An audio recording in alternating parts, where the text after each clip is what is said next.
Bonjour à toutes et à tous et bienvenue à Saint-Béat dans les Pyrénées, en Haute-Garonne, pour le deuxième Facebook Live qui se déroule jusqu'à 19h a priori. On va rester avec vous pour découvrir Saint-Béat, qui est un village de 400 âmes à peu près, qui est situé à l'extrême sud du département de la Haute-Garonne. Et nous recevons aujourd'hui une foule d'invités pour vous expliquer un petit peu ce territoire et vous raconter ses particularités. Saint-Béat est la patrie de naissance, par exemple, du maréchal Gallieni, pour ne parler que de lui. Et puis, c'est un territoire très ouvert sur la nature et très branché activité de plein air. Bonne petite surprise tout au long des séjours que vous voudrez bien passer ici. Alors, l'émission va se dérouler avec des invités qui sont ici. D'abord, honneur aux dames, Isabelle Binet, bonsoir, merci d'être avec nous. Vous êtes, directrice de la ferme équestre Cavalcagir, qui se trouve à Chêne-Dessus. Vous nous expliquerez un petit peu la teneur de vos activités. À votre gauche, Ludovic Saint-Paul de Pyrénées-Haut, c'est marqué dessus, donc je ne peux pas me tromper, qui est situé ce parc d'aventure à Sierpego. On découvrira tout à l'heure le cadre et puis toutes les activités que vous avez mis en place. À ma droite, Yvon Bescon. Alors vous nous recevez en fait, puisqu'on va parler du festival de la sculpture et du marbre qui se déroule à Saint-Béat, précisément tous les étés depuis 21 ans, c'est ça? Donc on en parle tout à l'heure en détail. Et puis à ma droite, Bastien Nussli, qui est ici pour représenter H2O Vive, qui est une société très engagée dans la nature avec 1000 activités. On va en parler tout à l'heure, Bastien. Donc merci d'être avec nous, merci à vous de nous rejoindre. Et puis on va tout de suite démarrer avec un petit coucou sur l'activité qui fait la célébrité de Saint-Béat avec Coralie Quincé. Merci d'être avec nous, Coralie. Je vais prendre un micro, ça sera plus intelligible peut-être. Et pour vous remercier d'être avec nous ce soir, pour simplement faire connaissance avec vous. Vous êtes sculptrice, je crois. Voilà, sculptrice sur pierre et marbre. Vous êtes impliquée également dans le festival, je crois. Ces dernières années, coordinatrice du festival de sculpture. D'accord. Donc moi je viens de Sud-Gironde et tous les ans au mois de juillet je viens. Donc vous avez adopté la Haute-Garonne, quoi. Je fais partie des sculpteurs qui sont tombés amoureux de Saint-Béat. C'est ça. Bon, on en parlera tout à l'heure et puis on découvrira un petit peu votre création et un travail en évolution, avec beaucoup de facettes précises de ce travail. Je vais vous inviter maintenant à regarder votre écran tout simplement pour faire connaissance plus amplement avec ce territoire qui nous accueille aujourd'hui, qui est celui de Saint-Béat, du Comminges et du sud extrême de la Haute-Garonne. Voici une belle vidéo de ce territoire.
Merci de nous rejoindre pour ce Facebook Live jusqu'à 19h éventuellement, ou plus soif. On verra, suivant l'intérêt de la rencontre. Et je vous assure, il y a de quoi faire et de quoi raconter avec nos amis qui sont là. Vous l'avez vu, cette vidéo présenter un petit peu le territoire avec notamment l'église Saint-Privat, le Pic du Gard, et puis toutes ces activités qu'on va évoquer, mais aussi le Moulin des Arts qui était fugacement évoqué et qui nous accueille ce soir pour ce Facebook Live dans un cadre somptueux. Vous voyez derrière nous peut-être des sculptures dont on va parler avec Yvon, qui est là pour évoquer le festival de la sculpture et du marbre de Saint-Béat.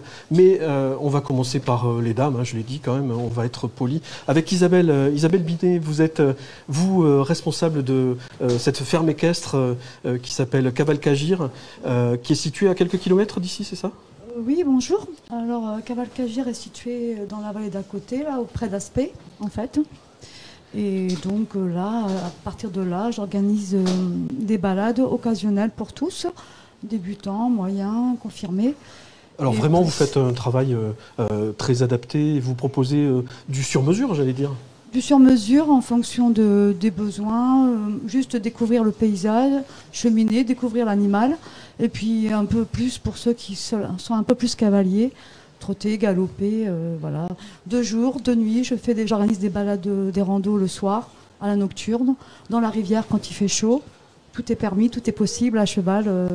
Ces chevaux, ils sont merveilleux. Je crois qu'ils sont adaptables sur tous les terrains, dans tous les cadres. Ouais, mes chevaux sont tous nés chez moi, en fait, et élevés en montagne.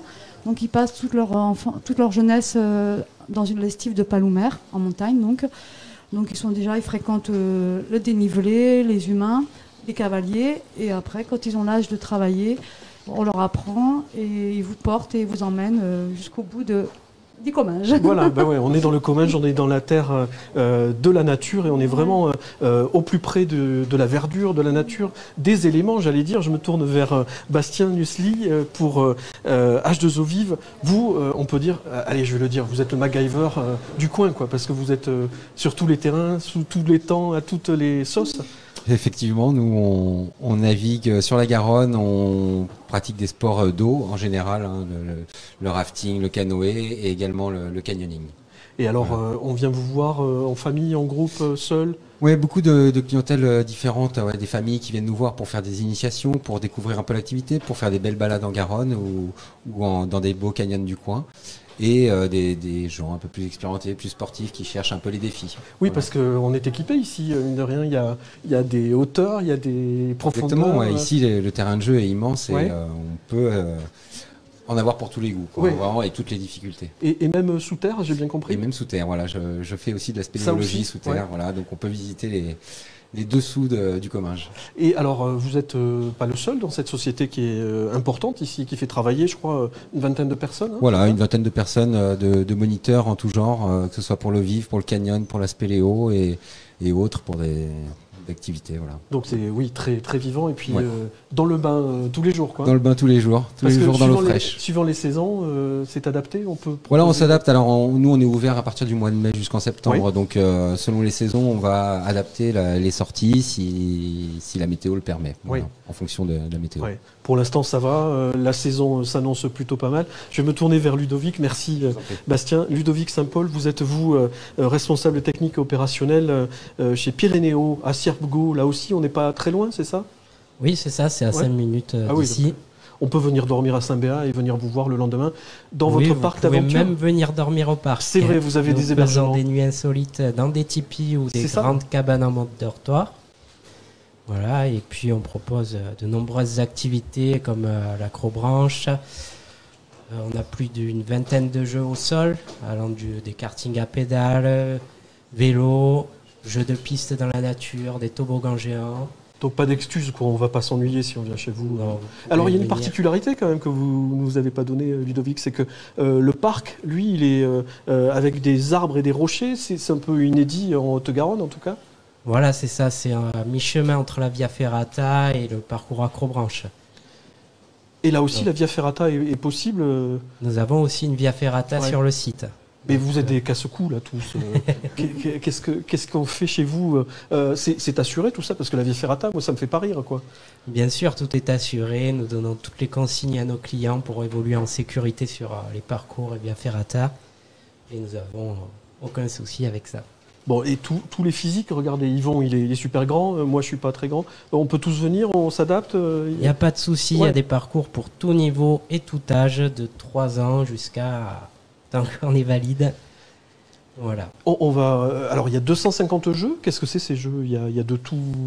Alors c'est des ateliers dans les arbres, donc de toutes sortes, des ponts de singes, des tyroliennes. Il y en a une qui est impressionnante. Oui.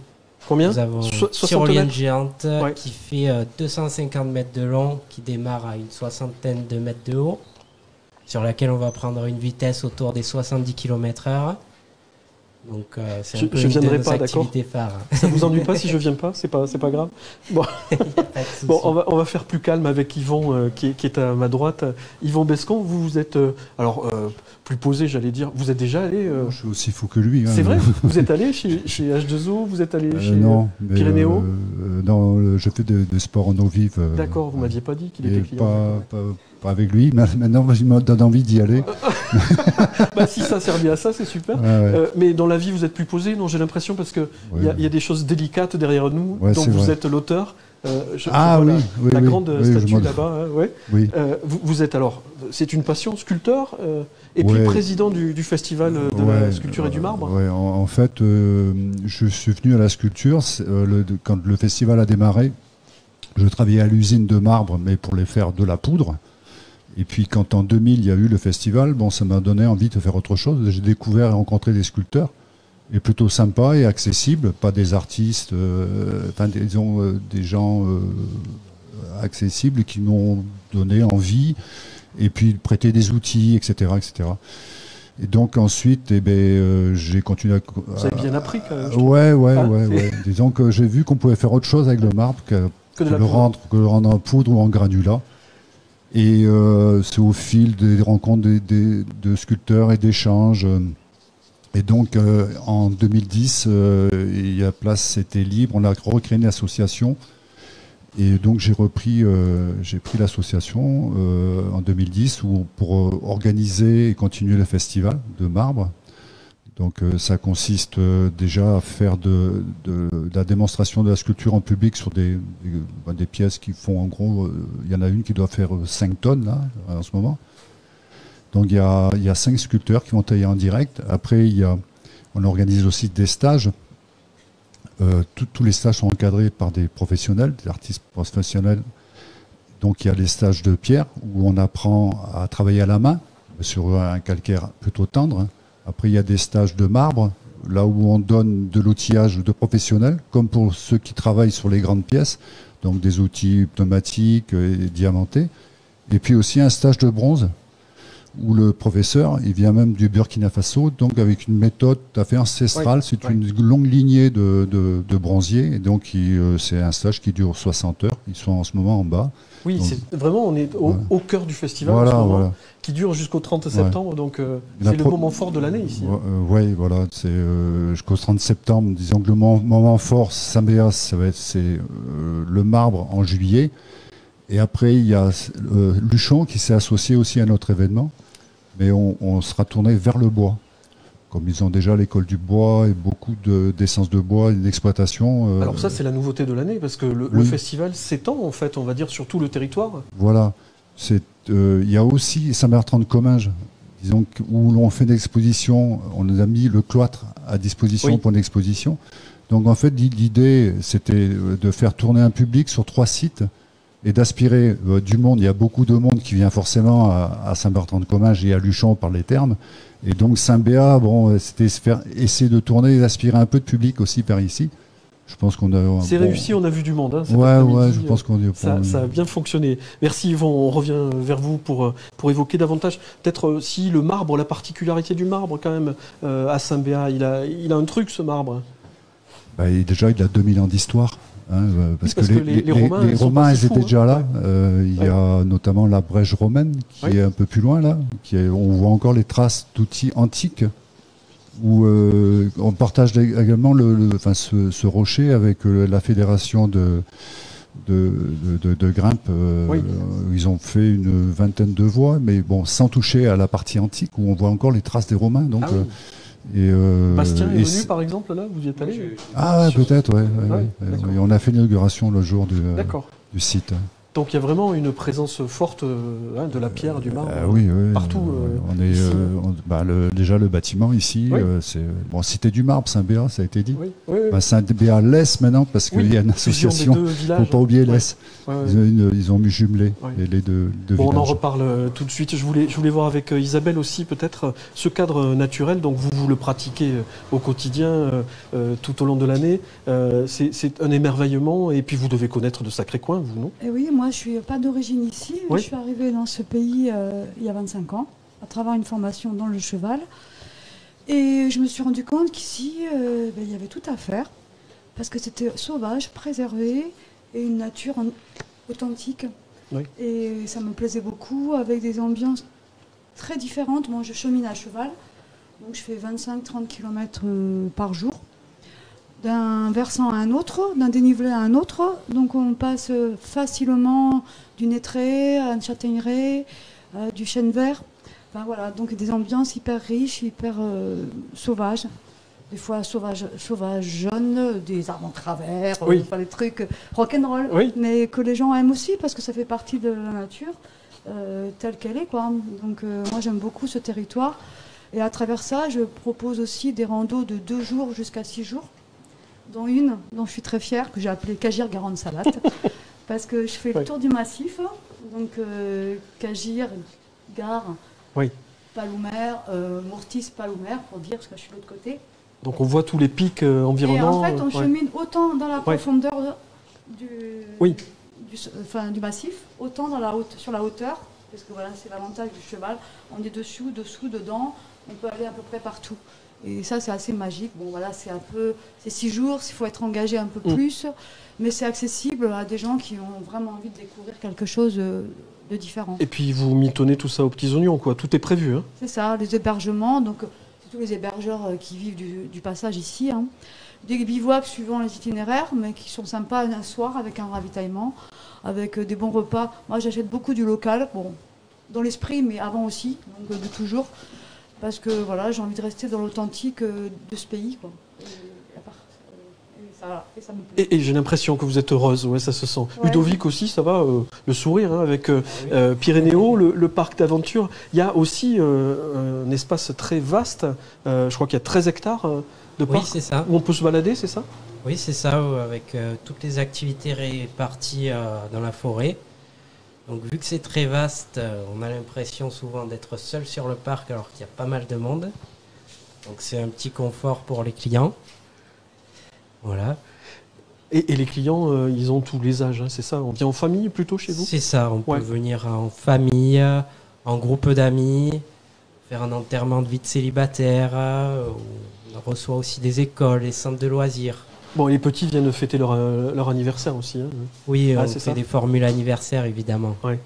Bon, allez, donc on est convaincus, là on est dans la nature. Je reviens vers vous, Bastien, peut-être, parce que vous n'êtes pas du genre à faire le malin, mais vous êtes partout, quoi. On le disait tout à l'heure, il y a les activités, elles sont colossales, la liste est colossale, hein, en fait. Oui, on fait beaucoup d'activités, on travaille sur beaucoup de sites différents, on a une douzaine de sites différents sur lesquels on travaille, entre les parcours de rivières, les canyons qu'on peut trouver dans le coin, les cavités également.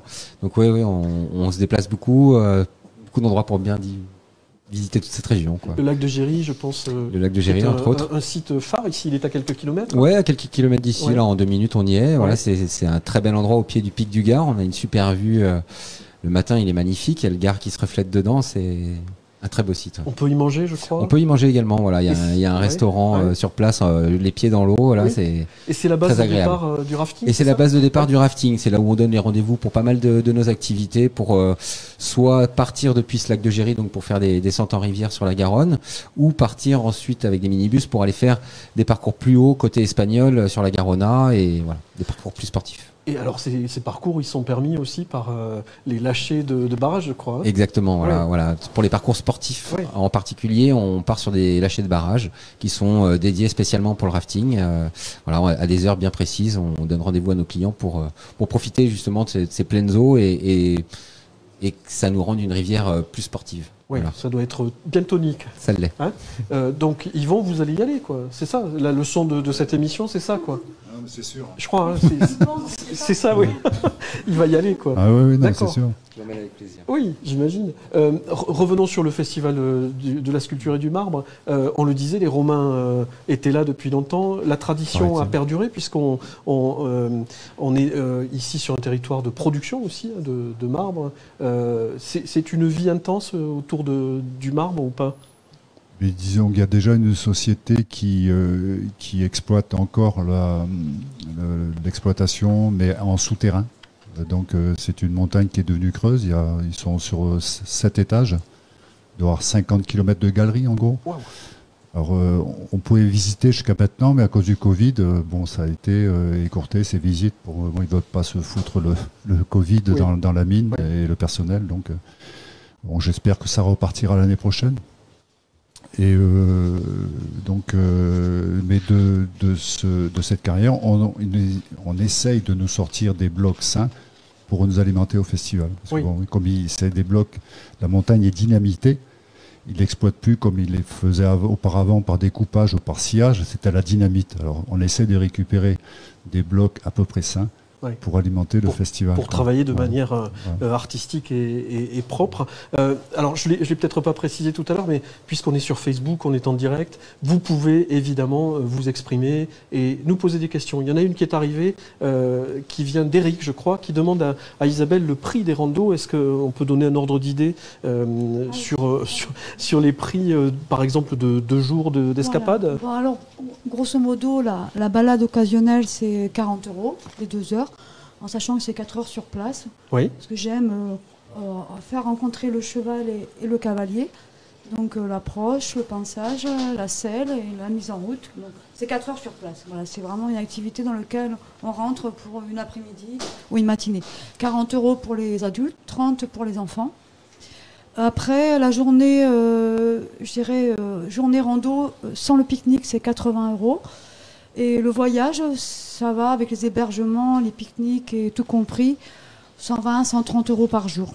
Voilà, donc c'est accessible, je le sais. Oui, ça donne un ordre d'idée et vraiment je vous engage à venir expérimenter tout ça et voir Yvon, voir Bastien Ludovic sur leurs activités. Merci d'être venu nous expliquer tout ça, nous présenter vos activités. Je vais me déplacer et aller voir Coralie un petit peu pour nous expliquer la suite de ce travail qui est expliqué de main de maître. J'allais dire, vous allez voir les mains, regardez ces mains qui sont là, elles sont pas abîmées, hein, c'est ça qui est merveilleux, mais elles sont couvertes de poudre de marbre. Comment on peut expliquer le travail que vous êtes en train de faire, ou de nous montrer en tout cas, Coralie? Alors là, c'est une sculpture que j'ai préparée un peu pour justement vous expliquer le déroulement du travail du sculpteur, qui part donc d'un bloc de marbre brut. Ici, on a donc le marbre de Saint-Béat. Donc là, vraiment, c'est la montagne qui est avec nous, là. Hein. Voilà. Un morceau de montagne. Un morceau de montagne. Ouais. Donc, quand vous le ramassez dans la nature, il a cet aspect brut. Et le sculpteur va le travailler. Donc, on va commencer avec une forme géométrique très simple, qui va être un cube. C'est-à-dire qu'on commence par faire des facettes. Donc ça, ce sera le premier travail de dégrossissage. Et après, on va passer sur le deuxième travail. On va placer les plans d'approche, ce qui permet de placer le volume dans la matière.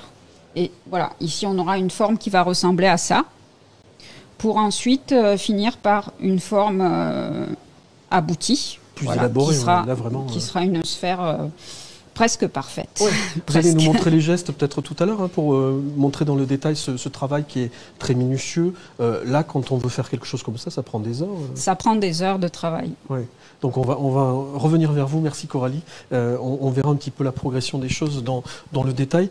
Et je vais vous inviter maintenant à vous caler tranquillement sur votre fauteuil et regarder un micro-trottoir qui a été effectué il y a quelques jours par l'équipe technique ici qui est merveilleuse. On vous les présentera peut-être un jour. C'est d'accord, je vois qu'ils sont morts de rire, mais on vous présentera un jour ici. Un micro-trottoir donc avec les habitants de Saint-Béat, les habitants de ce territoire merveilleux qui vont vous donner les bons plans, les beaux panoramas et tout le reste, vous allez voir.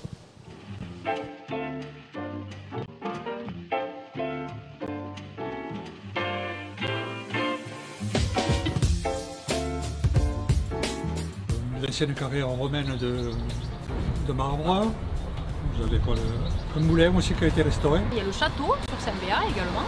On peut se balader dans les ruelles par là, il y a des jolies choses à voir. Hein. L'église Saint-Privat qui est classée. On a la brèche romaine. On a aussi une petite chapelle à l'entrée route de Marignac. On a le lac de Géry, juste à côté, qui est à 2 km, donc dans un cadre super sympa, avec un petit lac où on peut faire du pédalo, terrain de pétanque, voler, mini-golf. À Arlos aussi, un nouveau resto dans les villages. Alors sur Arlos, il y a l'Auberge, qui est un petit restaurant, donc il y a une quinzaine de tables, mais très très bonne cuisine avec des produits locaux. Après, il y a le restaurant La Chaumière, un restaurant sur Cirgo aussi, qui fait pizza, grillade, voilà, et nous qui faisons de la petite restauration. Saint-Béat, c'est la cité du marbre, donc c'est vrai que tout l'été, pendant juillet-août, on a énormément de sculpteurs, de stages, donc c'est très intéressant. Oui, on a dit les sentiers de randonnée, ouais, il y en a énormément. Beaucoup de randonnées très sympas dans le coin. On a le rafting au départ du lac de Géry. Beaucoup de descentes en VTT depuis la station numéro 10. En bord de Garonne, voilà, quand on continue un petit peu plus loin à la sortie de Saint-Béat. Là, il y a un cadre assez sympa avec table de pique-nique aménagée. Et si vous voulez marcher un petit peu, il faut monter un peu à la montagne, vers l'escalette, là, au Mortis par exemple. On a une jolie aire de jeu pour les enfants qui se trouve à côté du Moulin des Arts, qui est un très beau bâtiment qui a été réhabilité il y a quelques années maintenant, avec des tables de pique-nique typiques. Et vous mettez face au pic du Gard, là, au lac de Géry. C'est le plus joli point de vue du coin. En haut du château. Au château de Saint-Béat, ouais. Comme ça, vous avez une vue d'ensemble de toute la vallée. On visite des sites touristiques, on se déplace non pas en vélo, voiture, beaucoup de randonnées en fait. On va dire plus que moyennement important, oui. On va dire 8. Saint-Béat, ça a été un petit peu perdu suite aux inondations de 2013, mais on essaie de mettre en place plein de choses, donc il faut vraiment que les gens viennent pour découvrir tout ce qu'il y a, parce qu'il y a beaucoup de choses, notamment durant l'été, à voir. Voilà. L'air pur, le calme. C'est un petit village trop sympathique, hein, avec beaucoup d'animations, notamment le Festival du Marbre pendant les 3 semaines du mois de juillet, où là on reçoit beaucoup de monde de partout. Il faut vraiment faire le détour par chez nous.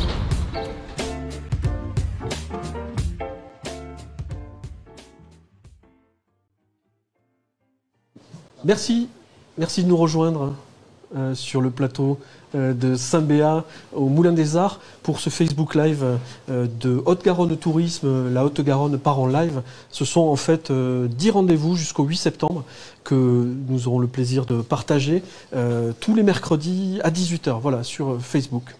Alors, le deuxième plateau avec trois invités. Je vais vous présenter Maurice Morlière, qui est apiculteur et qui est ici pour représenter la Cité des Abeilles. C'est marqué aussi dessus. Et puis je reviens vers vous, Maurice, vers François Gileso, qui est ici pour représenter Concept Séjour. Hein. On va évoquer un petit peu toute la gamme de propositions que vous avez à faire, François. Et Anthony, alors vous, Anthony, vous êtes là pour l'OTI Pyrénées 31. Donc vous allez nous expliquer ce que c'est, parce que c'est quand même quelque chose de conséquent sur le territoire, avec 76 communes qui sont là et que vous faites vivre sur tous les plans touristiques. Je reviens vers vous dans 2 minutes, mais d'abord, d'abord, la star du plateau, le voilà, c'est Maurice. Maurice Morlière. Alors, je crois que, comme dans les grandes familles, on peut dire que c'est une tradition, l'apiculture, chez vous, depuis des siècles. Non, je rigole, c'est 1963, hein, c'est ça? Alors, vous êtes tombé dans le miel petit, comment ça s'est passé? Et je suis né apiculteur, c'est ça. Puisque mes parents étaient apiculteurs, c'est eux qui ont créé l'entreprise. En 1963, c'est eux qui ont démarré dans le métier. Et aujourd'hui, moi j'ai repris le relais en 1980. Et aujourd'hui, mon fils a repris aussi le relais derrière, donc 3e génération d'apiculteurs dans l'entreprise. Donc ça fait 41 ans que vous êtes avec les abeilles, ouais. C'est ça? J'ai aujourd'hui 60 ans cette année, ouais, bon donc ça fait 40 ans que je suis professionnel apicole, apiculteur. Qu'est-ce que vous êtes situé à quel endroit, Maurice? Alors je suis situé à Génos, à 10 km de Saint-Béat. Alors à ne pas confondre avec le Génos 65, puisque malheureusement on a 2 villages qui s'appellent du même nom. Et souvent, on a des gens qui cherchent la cité des abeilles, notamment à Génos 65. Donc, préciser qu'on est dans le 31. Haute-Garonne, voilà. La cité des abeilles, hein, surtout, n'oubliez pas. C'est un lieu étonnant parce qu'il n'y a pas qu'une abeille déjà. Alors bien sûr, il n'y a pas qu'une abeille. Et ce dernier projet qui est arrivé sur l'entreprise est aujourd'hui pour essayer de développer le tourisme dans notre région. Et le tourisme, je vais dire, un peu agricole, puisque nous, on est producteurs de miel, on exploite un peu plus d'1 millier de ruches.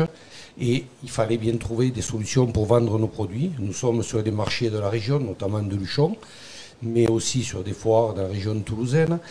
Mais on a essayé, en créant la Cité des abeilles, de faire venir le touriste à la maison, qu'il vienne découvrir les abeilles, découvrir ce qu'était l'apiculture il y a des dizaines de décennies, mais aussi pouvoir maintenant, dans une prestation qu'on veut proposer à nos clients, c'est de découvrir les abeilles, c'est-à-dire aller avec nous, on va équiper les gens, en toute sécurité, venir faire mettre les mains dans une ruche à des enfants ou à des parents. Ça fait rien si je viens pas non plus, parce que moi, la spéléo et les abeilles...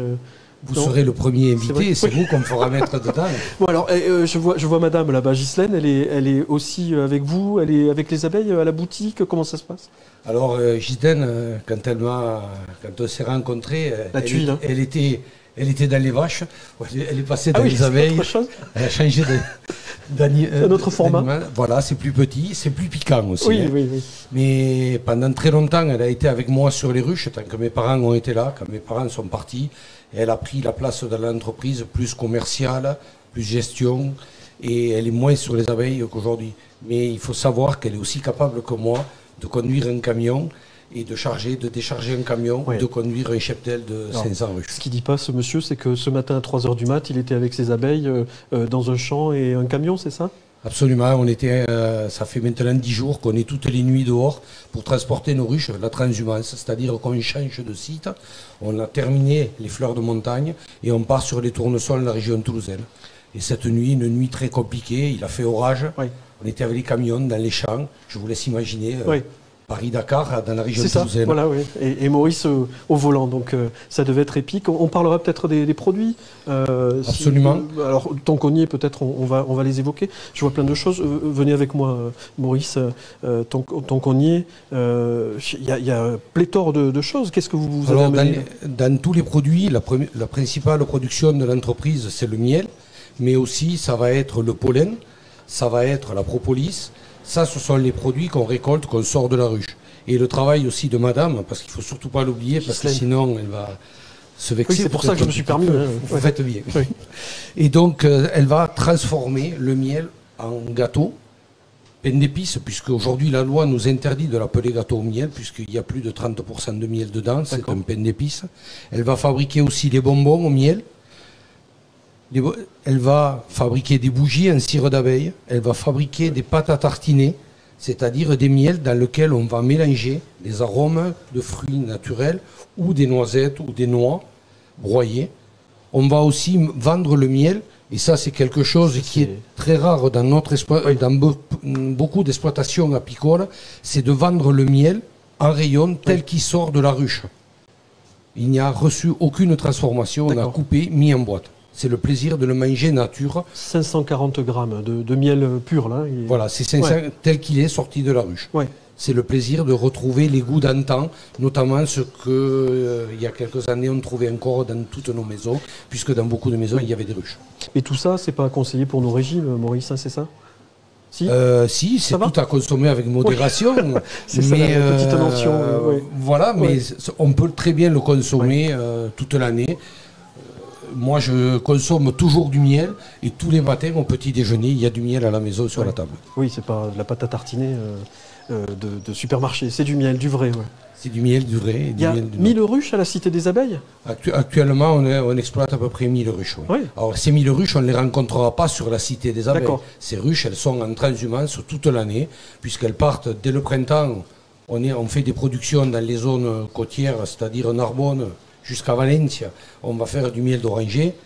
Et ensuite, on va être dans nos régions, dans nos Pyrénées, pour faire du miel de tilleul, du miel de châtaignier. Et après, aller dans nos plaines pour aller faire du miel de plantes cultivées aussi.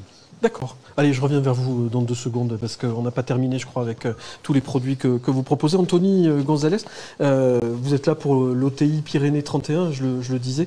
Ce genre d'acteur, il est précieux sur un territoire comme le vôtre, non? Il est très très précieux, effectivement. Monsieur Morlière est situé effectivement à Génos, territoire de Piémont. Dans la Haute-Garonne. Hein. Voilà, dans la Haute-Garonne. On a la chance, nous, dans les Pyrénées haut-garonnaises, justement, c'est le nom de la destination, Pyrénées 31, on a la chance d'avoir vraiment un territoire très varié, entre plaine de la Garonne au nord, le Piémont, où est situé Monsieur Morlière, et puis également un territoire de montagne, puisqu'on couvre finalement un territoire qui a une élévation assez dingue finalement, puisqu'on commence à peu près à plaine de la Garonne à 400 mètres d'altitude, et puis on vient jusqu'au toit de la Haute-Garonne, qui est le pic Perdiguer, donc les fameux 3000 du Luchonnet, 3222 mètres d'altitude. Donc c'est vrai que c'est un territoire vaste, varié. On a vraiment une chance inouïe avec des lacs, des cascades, des forêts touffues, mystérieuses, des sommets vertigineux. Enfin, il le vend bien. C'est exceptionnel. C'est exceptionnel. Et on est pile au centre des Pyrénées, non? Oui, c'est ça. Les Pyrénées centrales aussi, ça nous va très bien. On est au centre des Pyrénées. On est situé à 1h30 de Toulouse, hein, effectivement. Et on couvre vraiment l'extrémité sud de ce département magnifique qu'est la Haute-Garonne, bien sûr. Merci de le dire, parce qu'il faut. Est-ce que peut-être une question qui vient d'Internet, Catherine qui nous demande, est-ce qu'on peut pêcher dans la Garonne? Et Catherine, c'est une très bonne question. Bah oui. On la remercie, Catherine. Effectivement, on a des parcours pêche. Hein, donc on peut pêcher dans la Pique, on peut pêcher aussi effectivement dans la Garonne, donc sans problème. On peut faire aussi de nombreuses autres choses dans la Garonne, on l'a vu tout à l'heure avec H2O Vive. On peut faire du rafting, on peut faire du kayak, plein de choses, plein d'autres activités. On peut se poser aussi au bord et faire la sieste. Complètement. Parce que c'est super calme. Exactement. On a vraiment une vraie quiétude dans ce territoire. C'est un petit paradis vert. On est isolé, on a vraiment des vallées, on pourrait parler de la vallée d'Oueil, des vallées sauvages, des vallées authentiques avec vraiment de l'architecture pyrénéenne qui est vraiment typique, des paysages grandioses, très verdoyants, des villages perchés également.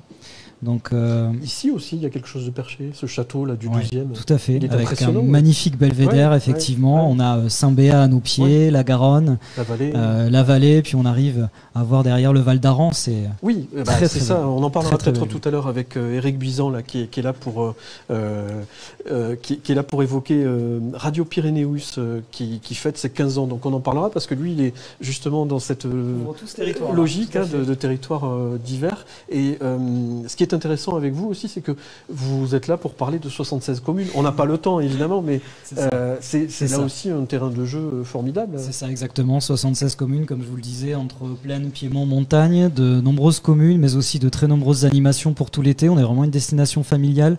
On propose des événements culturels, des événements festifs, des événements sportifs, et puis on a pléthore d'activités. On l'a vu, des activités d'eau vive, activités aériennes aussi. On peut faire du planeur, du parapente. On peut par exemple partir en parapente depuis Super-Bagnères et puis arriver à Luchon, 1200 mètres de dénivelé. Imaginez, c'est incroyable, incroyable. Luchon sous vos pieds. Vous avez testé ? Oui, bien sûr. Ah, évidemment. Obligatoirement. Ils testent des produits.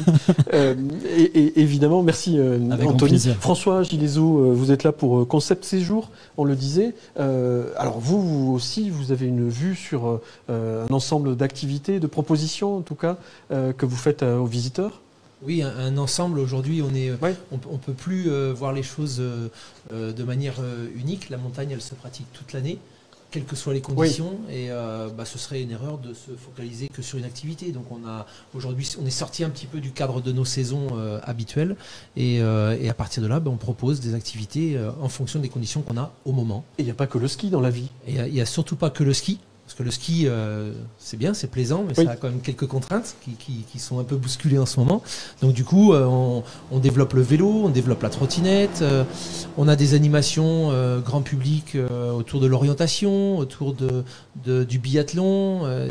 L'idée, c'est d'essayer de répondre un petit peu à toutes les catégories de personnes qu'on accueille, et en fonction des conditions qu'on a. On essaie aussi d'avoir des activités un petit peu indoor, quand il fait mauvais, parce que si ça n'arrive jamais ici.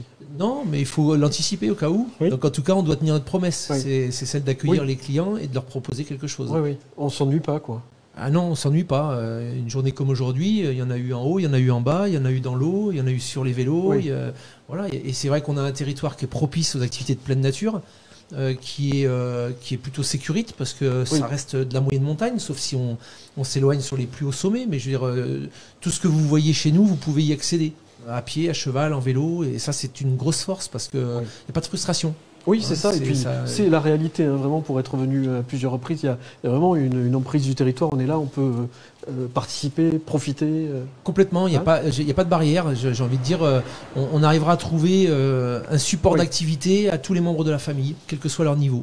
Je crois même que vous proposez un jeu. Oui, alors c'est vrai qu'on a un jeu un peu innovant qui commence à faire le tour du territoire, parce qu'on le fait même plus qu'au Mourtis maintenant. On se déplace un petit peu. Ça s'appelle le Learno. Learn, c'est pour apprendre. O, c'est pour orientation. C'est normalement non motorisé. Voilà. Donc c'est un concept un peu innovant, dans le sens où on met les gens en mouvement, on leur donne des challenges. On peut faire jouer un enfant de 3 ans en même temps qu'un sportif de haut niveau, et on contacte tous les membres de la famille avec ce jeu-là. C'est un petit peu ça, Anthony, la caractéristique aussi de ce territoire. On parle à tout le monde, vraiment. On ne va pas laisser quelqu'un dans un fauteuil devant la télé quand on vient ici. Exactement, c'est pour ça qu'on a une destination familiale. On en parlait avec François. On a la chance d'avoir 4 stations, rendez-vous compte. Donc l'hiver, c'est 4 stations de ski, mais c'est vrai qu'en été, on a des stations de montagne qui offrent pléthore d'activités. On discutait du biathlon, du tir à l'arc. Il y a énormément d'activités qui sont proposées par nos stations, qui sont très dynamiques. Donc pour ne pas les citer, on a le Mourtis, Luchon Super Bagnères, Bourdouaille et également Péragudes, puisque Péragudes est une station qui est sur le versant Haute-Pyrénées et sur le versant effectivement Haute-Garonne. Et là aussi avec des typicités presque sur chaque station. Complètement, exactement. On a le Mourtis qui est qui est situé petite station vraiment très familiale au milieu d'une grande forêt. C'est vraiment une station qui réunit de grandes caractéristiques vraiment très familiales, très cocooning. Luchon Super Bagnères qui est un peu plus d'altitude, donc avec un panorama magnifique, c'est vraiment la station belvédère. On a Péragudes les Agudes qui est une station beaucoup plus nouvelle, moderne, avec qui a été rendue célèbre par un espion. Bien sûr, James, le fameux James Bond, bien sûr, 007. Voilà, et puis Bourdouille qui est une toute petite station, tout comme le village de Bourdouille, qui est d'ailleurs le plus petit village de Haute-Garonne, qui a effectivement quelques pistes, parfait pour s'initier au ski, notamment en hiver. Exactement, et puis pour la rando, on a vraiment des stations qui offrent des points de départ de sentiers de randonnée qui sont assez exceptionnels. On peut faire aussi du VTT, que ce soit au Mourtis, que ce soit à Luchon Super Bagnères, que ce soit également aux Agudes, qui ouvrira d'ailleurs son télésiège demain, avec l'inauguration d'une nouvelle piste VTT. Voilà. C'est vrai qu'on manque vraiment pas d'activité. On est dans l'actu là en plus, à tous les coins et tous les jours, il y a des choses qui se passent. Et on me dit que sur Internet, on me demande où est-ce qu'on peut trouver le miel, Maurice. Qu'est-ce qu'on fait? Internet, on vient vous voir. Il n'est pas loin, Maurice. Ghislaine, il vous accueille avec plaisir à la Cité des Abeilles. Absolument. On va accueillir maintenant pendant toute la saison, toutes les après-midi, notre exploitation est ouverte, on accueille. On va le trouver sur le marché de Luchon 2 fois par semaine, le mercredi et le samedi. On va le trouver aussi sur des boutiques toulousaines. Et aussi maintenant, aujourd'hui, avec les actions de proximité que font nos grandes marques, je ne citerai pas de nom, voilà, qui eux se sont rapprochés des producteurs et essayent d'avoir nos produits aussi dans la région toulousaine. Bon, mais le mieux c'est de venir sinon, chez par vous. Internet, on expédie en toute région, on expédie toute quantité. Ça va du pot de 50 grammes au semi-remorque de 25 tonnes. avec moins de protection sur le semis, quoi. Il n'y a pas besoin de l'emballer, le semis. Et alors, oui, vous faites des envois protégés, j'imagine, papier à bulles ou... Absolument, ça c'est le intact, travail hein. de madame. Ah. C'est elle qui fait toutes les expéditions pour que le client soit le plus content possible et qu'il reçoive des produits le mieux emballés et surtout en bon état, parce que bon, de temps en temps, le transport, c'est un peu compliqué. Oui, j'imagine, oui. Ouais. Le miel, on le trouve partout ou pas? C'est un produit phare aussi, hein, des Pyrénées. Il y a vraiment une production... Oui, complètement. C'est vrai que les gens sont friands, hein, sur nos marchés. On a des petits marchés effectivement dans les Pyrénées 31, celui de Saint-Béat, celui de Luchon. On a effectivement des gens qui aiment le miel, qui aiment les produits du terroir. On en a très nombreux sur ce territoire. On a cette chance-là. Oui. Et c'est vrai que le miel des Pyrénées, le fromage aussi. On a tellement de belles choses. On pourrait parler de la tourte des Pyrénées. On pourrait parler de plein d'autres produits du terroir. C'est pas encore l'heure de manger. C'est pas l'heure de l'apéro bientôt. Oh. Il y a des choses préparées, c'est ça? Oui, je crois qu'il y a des choses préparées. Je crois que j'ai vu François arriver avec 2-3 choses qu'on découvrira tout à l'heure. C'est un plaisir, ce territoire, pour vous aussi, de vendre ce terroir, ces terroirs. C'est l'essence de notre métier. C'est-à-dire que quand on fait du tourisme, on est là pour accueillir, valoriser, animer. Et on a le retour direct avec les clients qu'on héberge ou qu'on accueille sur nos activités de montagne. Et ça, c'est génial. Nous, on n'oublie pas le secteur jeunesse aussi. Oui. On accueille beaucoup de groupes de jeunes. Et si vous saviez le nombre d'enfants qui sont venus en classe de neige sur nos centres, qui 20 ans après, parce que maintenant il y a un petit moment que je suis là, donc je peux le mesurer, ça y est. Mais 20 ans après, qui sont capables de revenir dans leur vie de jeunes adultes ou avec leur famille en disant, moi l'année dernière, j'en ai un qui m'a demandé d'ouvrir la chambre 10. Il voulait revoir la chambre 10. Et donc l'affectif qui passe au travers de ces enfants sur ces territoires, il est hyper important pour les années à venir. Je crois que l'affectif, c'est un mot important ici, parce que quand on vient visiter ou quand on vient au contact de la population ici, il y a un vrai contact humain différent. Hein. Tout le monde a voyagé, pas qu'avec des abeilles, on a voyagé, on a vu d'autres humains. Et ici, il y a un truc quand même. Il y a une dimension humaine du territoire. Donc tout de suite, on est bien plus au contact des gens. C'est pas directement une montagne touristique, c'est avant tout une montagne pastorale. Et donc du coup, et la chambre 10. Elle est dispo ce week-end, la chambre 10 Elle est peut-être dispo ce week-end. N'hésitez pas, si les jeunes se reconnaissent, qu'ils viennent par internet, vous demandez, nous voir. On vous mettra en relation. Je peux même la bloquer, la mettre de côté.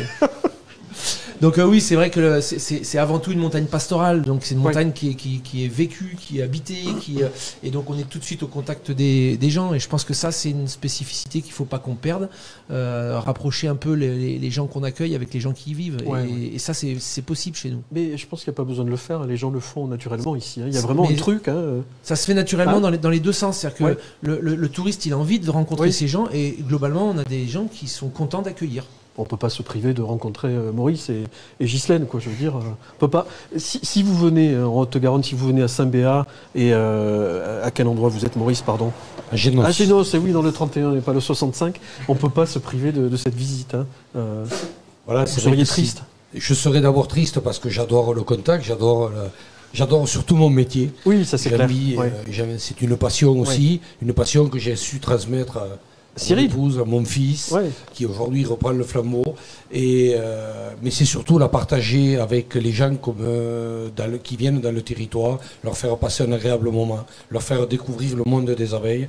Mais surtout maintenant, c'est mon grand, et peut-être pas dernier projet, mais ce sera un des grands projets, c'est de faire tous pleurer. Découvrir l'apiculture, de rencontrer l'abeille en groupe, en famille, mais en sécurité. Montrer qu'on peut le faire. Et ça, ce sera vraiment la dernière des choses que je veux montrer sur mon entreprise. Je suis rassuré, je viendrai, promis, allez.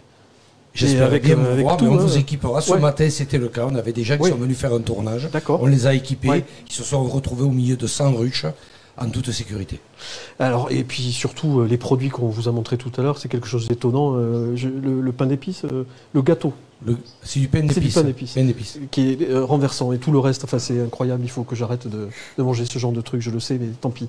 On va donner la parole maintenant à un couple de vlogueurs, puisqu'ils font des vidéos.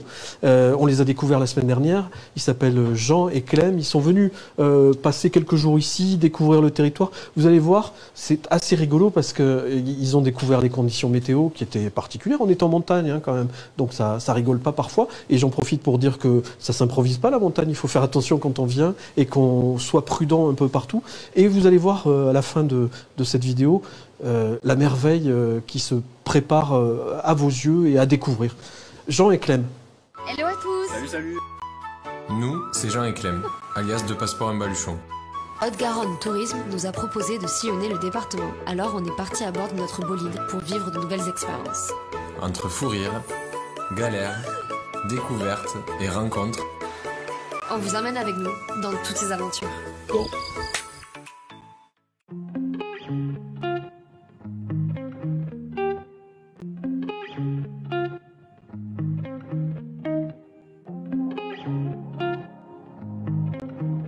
Salut à tous! Alors aujourd'hui on repart sur une nouvelle aventure avec nos potes Max et MC. On est aux alentours de Saint-Béat, précisément on est sur la montée du col de Menté. On va essayer de passer une soirée sympa. L'idée c'était à la base de monter au pic de l'Escalette un peu plus haut, mais la météo en a voulu un peu autrement et demain matin j'essaierai de vous amener au sommet de pic de l'Escalette et je le ferai plus en mode sportif pour y aller rapidement. Même si s'il fait pas très beau, ben, l'ambiance est plutôt cool. Voilà. Là, Max et MC sont en train de nous faire une ambiance cosy. Cocooning à souhait.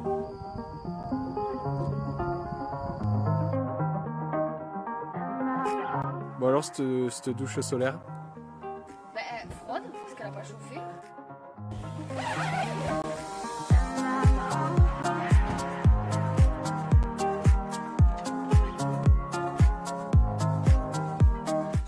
Vous me voulez dans votre brigade ou pas? Moi je suis plus brigade bleue normalement. Mais... C'est chivest. C'est chivest. Grenade. Comme ça, délicatement. Là, c'est pas bon ça. C'est un topping d'exception, exactement. Bonne nuit. Bonne nuit. À demain. Bonjour, bonjour. Bon, il est 6h30. Je suis levé un peu tôt, à 5h30 pour faire le lever de soleil au pic de l'Escalette. Et autant vous dire que pour le moment, ben, le soleil je le vois pas trop. Et la vue qu'on devrait avoir normalement, c'est celle-là. Nous sommes à 1600 mètres et nous allons monter à 1856. Chemin de la mort. Et bien allons-y.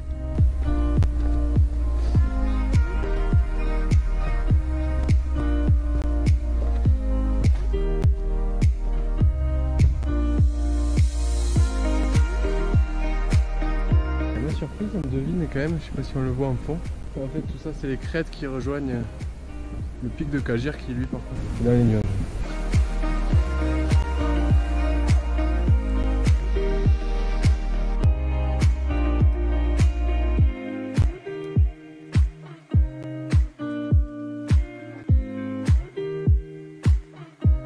Bon, là effectivement on voyait pas grand chose. Mais vous allez voir qu'au sommet, en temps normal, on a une super vue.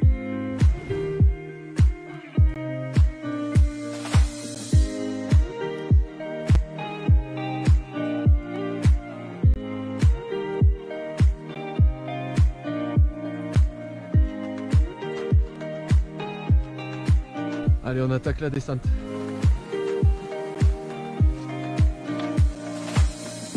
J'ai les moutons qui sont juste derrière, je vais vite me dépêcher de partir parce que si je me retrouve avec le patou devant moi, je vais pas faire le mariole.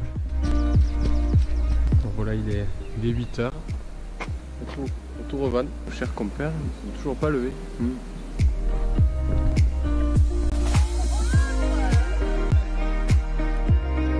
Je suis revenu au campement avec tout le monde, un petit déjeuner. Ils ont bien dormi?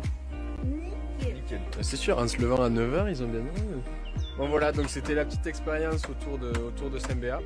On espère que ça vous a plu et puis nous on vous dit à bientôt pour de nouvelles aventures. À bientôt. Ciao.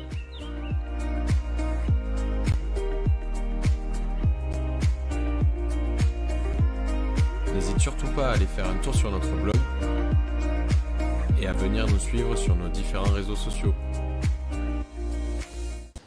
Merci de nous rejoindre pour ce Facebook Live deuxième épisode sur 10 épisodes prévus.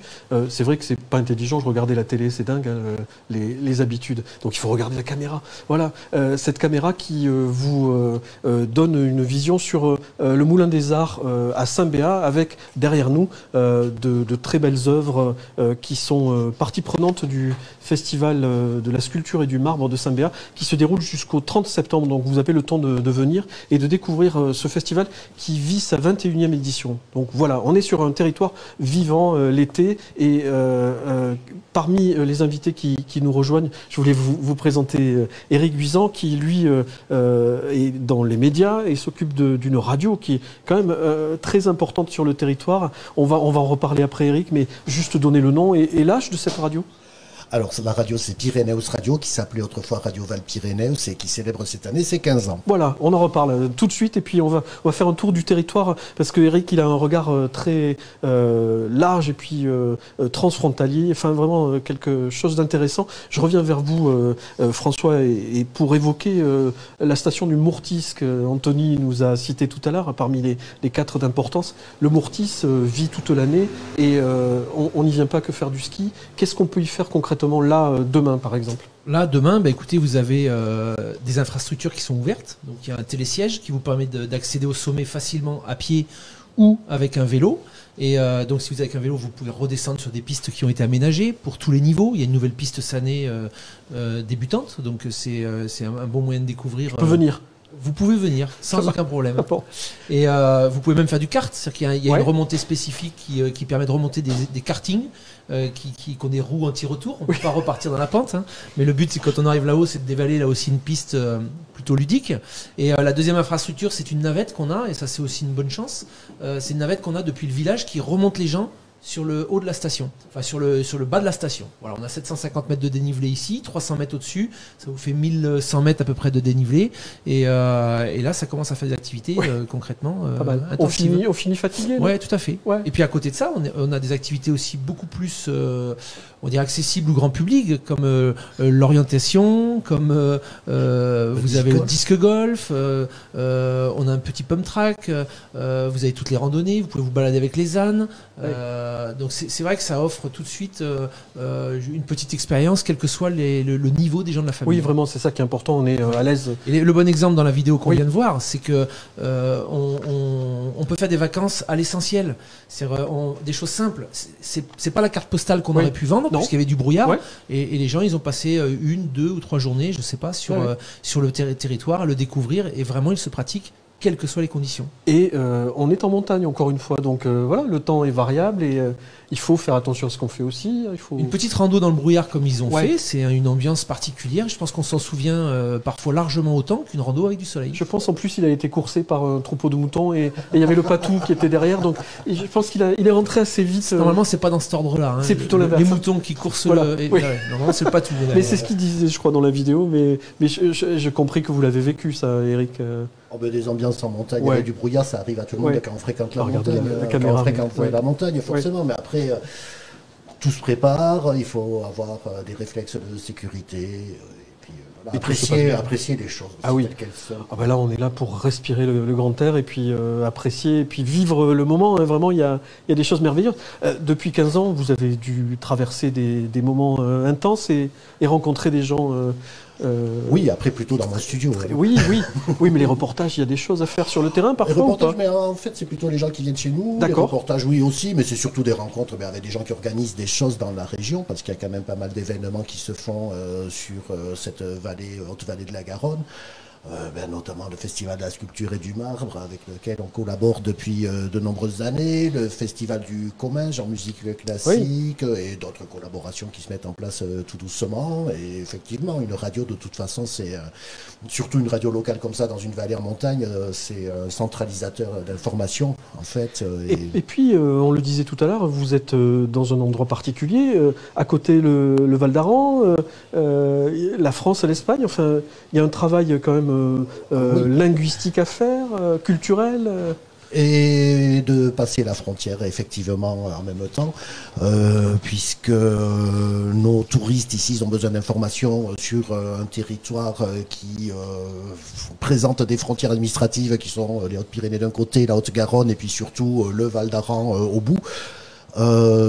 Chaque média avait tendance, jusqu'à il y a quelques années, à rester sur son territoire. C'est-à-dire, si on voulait avoir des informations du Val d'Aran, il fallait aller dans le Val d'Aran, acheter le journal local. On s'est rendu compte très vite qu'il y avait un gros besoin d'informations au-delà des frontières. Mais c'est pareil pour nos amis aranais qui veulent venir dans le Luchonnais, qui veulent venir vers Saint-Béat ou Saint-Bertrand-de-Comminges. Donc bon, c'est venu très naturellement d'adapter nos programmes en fait à cette demande des touristes et des résidents également. Et puis la radio de toute façon au départ était une radio qui voulait faire la promotion de l'occitan. C'était vraiment la base de la radio. Et petit à petit on a dévié sur du transfrontalier. Avec plusieurs langues à l'antenne. La programmation musicale suit aussi. Et les informations aussi. La météo, c'est la météo Saint-Gaudens, Tarbes, c'est un média très précieux ici, je trouve. Et sur le plan culturel aussi, parce que on peut entendre de la musique française, internationale. Oui, musique contemporaine, en gros. Mais après, oui, on a des langues catalanes, occitanes en musique. On s'intéresse à l'aragonais maintenant, puisqu'il y a de plus en plus de groupes en aragonais. Oui, mais bon, c'est un mouvement qui va s'amplifiant aussi. C'est pas faire du conservatisme, c'est justement mettre en avant des spécificités d'un territoire. Les territoires qui communiquent de mieux sont souvent les territoires qui ont une forte valeur culturelle, de toute façon. Donc, autant en profiter, puisqu'on a ça sous la main. Et puis, c'est vachement intéressant de notre côté aussi de travailler avec plein de gens différents. Mais c'est ça qui est précieux. Il y a un élément important sur le plan culturel, c'est un groupe qui est fameux dans le sud-ouest, qui est implanté pas loin, Nadao. Ah, Nadao. C'est quand même... Oui, c'est... Le phare local. Le pilier. Ils ont quel âge? Ils sont... Je sais pas, Nadao, c'est... Oula. Oui, c'est un siècle J'étais petit, chantais déjà. Voilà, moi aussi. Je ne sais plus quel âge ils ont. Mais voilà. Merci Eric. Oui, c'est ça. Vraiment, dans les années 70. Ils sont toujours là. Ils sont toujours là, c'est ça. C'est merveilleux. Et le public est là. Oui, mais vraiment. C'est que le public, les jeunes, ils suivent encore. Oui, c'est très étonnant. Bon, c'est un plaisir de travailler sur ce territoire, Eric. Oui, c'est bien de travailler sur ce territoire, hiver-été. Parce que l'hiver aussi, il se passe plein de choses, donc ça change en fait. Et encore une fois, la radio l'hiver, c'est précieux. Ah oui. Oui, ça peut des fois. Évidemment. Ça peut des fois éviter des problèmes. Mais ça, c'est vrai qu'on a une fonction. Il arrive des fois de changer le bulletin météo au dernier moment parce qu'on a une information qui vient de tomber, il faut la passer d'urgence, quoi. Bon anniversaire. 15 ans, c'est ça? Oui. Pyrénéus. L'adolescence. Oui, c'est ça. Il y a tout à faire encore. Ah oui. Pyrénéus Radio, on vous écoute où Pyrénéus Radio, diffuse en FM. Sur 99.5, en gros, dans la Haute-Vallée de la Garonne, de Montrégeau jusqu'à Luchon, Bossos dans le Val d'Aran. Et après, des formats digitaux. Donc, on a un site pyrénéus.radio et après, on est sur le bouquet radio de Canal+, par exemple. Ah bon? Ah oui, sur MyCanal. D'accord. Mais aussi sur Radio Line du groupe Orange. Enfin, on est repris par plein de plateformes sur les mobiles et bientôt les voitures aussi. On peut pas vous rater, d'accord. Merci Eric Buisan, c'était un plaisir de vous accueillir pour parler de Pyrénéus Radio. Merci beaucoup, merci monsieur à vous, Pascal. Avec grand plaisir. On me demande si la chambre numéro 10 est libre. François, qu'est-ce qu'on fait? J'ai pas vérifié pendant cette émission les réservations qui doivent forcément tomber avec un commentaire je veux la chambre 10. Voilà. Donc je vais pas me risquer au surbooking, mais on trouvera une solution. On en parle. Il y a la 11 à côté et la 9 juste avant. Oui, aussi, c'est possible, d'accord, il y a des possibilités. Merci messieurs, c'était un plaisir, Anthony, merci à vous. Et je voulais juste demander les sites d'escalade dans le secteur. Une question sur Internet de Cathy qui répond. Anthony, peut-être, les sites d'escalade, est-ce qu'il y a... Oui, on en a. Il y en a beaucoup. A priori. On en a beaucoup, on pourrait citer celui de Saint-Mamé par exemple, on pourrait parler aussi de Saint-Pédardé, pas très loin d'ici. Donc on a même une salle d'escalade qui se monte à La Brocaire. Voilà, c'est un très très beau projet qui est porté par l'intercommunalité. On a aussi Sierre, tout à fait. On a vraiment l'escalade est aussi un sport phare de ce territoire. On parlait de la rando, on parlait du vélo, le VTT, le trail, on pourrait parler de tellement d'autres activités. On peut pas regarder, c'est l'heure, il faut y aller. Donc un grand merci encore à tous les trois. Beaucoup. Et puis je reviens voir Coralie une dernière fois peut-être pour évoquer le marbre, puisque on est en ce moment en pleine période de festival, le festival de la sculpture et du marbre, dont Coralie Quincé est coordinatrice. Ça se passe bien, tout va bien. Tout va bien. Ouais. Montrez-nous un petit peu les gestes pour terminer peut-être et les outils. Voilà, tout à l'heure on a parlé du dégrossissage et donc après le dégrossissage, la prochaine étape ça va être le polissage puisque le marbre est un matériau bien particulier qui se polit et c'est au moment du polissage en fait qui va révéler toute sa beauté. Donc on a quelques outils très spécifiques des sculpteurs comme celui-ci qui s'appelle un rifloir. Rifloir. D'accord. Voilà, par exemple là, vous pouvez régulariser les formes. C'est comme une lime presque. Voilà, c'est une lime, c'est de l'acier piqué. D'accord. Et après, la prochaine étape, ça va être le polissage, donc avec du papier abrasif. Et on va démarrer avec du grain de plus en plus fin. Donc là, vous avez un petit échantillonnage des différents grains qu'on va utiliser. C'est vraiment une étape longue. Là, je vous montre pas tous les grains de finition qui existent. Et là, de la même manière que tout à l'heure, on va venir surfacer le marbre. D'accord. Voilà, de cette façon-là. Et donc, il y a la poudre de marbre là qui... Et la poudre qui apparaît. D'accord. Parfait. Bon, alors, juste pour vous montrer ce qu'on obtient, voilà, quand on arrive au polissage complet, voilà, on obtient vraiment quelque chose qui fait ressortir toute la beauté du marbre. Donc avec les veines et toutes les couleurs. Donc là, on voit bien les veines bleutées du marbre de Saint-Béat et les cristaux qui sont également une particularité. Les cristaux sont assez gros. D'accord. Bon, un grand merci Coralie. C'était un plaisir de découvrir ce travail et puis bravo pour le festival, bravo pour le travail. On est ravis d'être venus vous rendre visite. Et puis je reviens vers mes acolytes d'il y a quelques secondes pour évoquer avec Anthony les derniers rendez-vous un peu culturels de ce territoire qui l'été vous propose, alors là vraiment une foule de rendez-vous culturels. Je crois Anthony, on en avait compté 200 l'autre jour ou... Oui, c'est ça. C'est ça, effectivement, beaucoup d'événements pendant tout l'été. C'est bien effectivement de mettre en valeur le Festival du Marbre qui est un rendez-vous immanquable annuel qui dure tout l'été. Et c'est vrai qu'on a la chance d'avoir énormément d'événements culturels en plus du Festival du Marbre. On a des festivals marionnettes, formes animées. On parlait de cette destination famille, et clairement on y est. On pourrait parler aussi de festival médiéval au Moyen-Âge qu'on aura à Luchon, à Saint-Béalaise, également à Saint-Bertrand-de-Comminges. Très bientôt, là, le 21. C'est ça, tout à fait. Avec des spectacles de feu, des déambulations, enfin voilà, vraiment une ambiance comme à l'époque. Exactement. On parlait aussi tout à l'heure avec Eric de Nadao, bien sûr, qui sera à la Moraine de Garin, un rendez-vous encore immanquable. C'est vrai que c'est intéressant aussi de mettre en avant cette culture transfrontalière parce qu'elle est très présente dans les Pyrénées 31 avec nos amis aranais. Et c'est hyper important et c'est ce qui fait notre culture, notre identité. Et ça, c'est très vraiment, très fort. Ça aussi, ça explique beaucoup de choses. Tout à fait. Cette notion de convivialité, cette montagne accessible aussi, c'est hyper important. Il y a aussi un rendez-vous qu'on ne peut pas éviter du 27 juillet au 28 août, le Festival international du Comminges. Tout à fait, qui est une référence en la matière pour vraiment le concert de musique classique, pour les amateurs de musique classique. C'est vraiment un rendez-vous qui est incontournable au même titre que le Festival du Marbre. Donc on est très très heureux. Vraiment la programmation est alléchante encore cette année. Donc je vous invite à aller la consulter, c'est exceptionnel. Incroyable. Il faut qu'on évoque peut-être alors les horaires de l'office de tourisme, c'est ça. Est-ce qu'on peut préciser ton cognier? Bien sûr. On le demande sur internet. N'hésitez pas, il y a encore quelques minutes pour échanger. Alors c'est très simple pour les horaires de l'office de tourisme. On va parler du bureau de Luchon. Du coup on est ouvert tous les jours. 9h-19h, donc vraiment n'hésitez pas à venir nous voir, on est situé au 18 allée d'Étigny. Oui, on peut pas les rater. Exactement. Vous pouvez aussi nous contacter via le chat, on a une page Facebook, Messenger, on vous répond tous les jours vraiment, de 9h à 19h, on est vraiment à la disposition des touristes, des locaux également, pour se renseigner sur les activités à faire, sur tout ce qu'il y a à voir, sur les animations.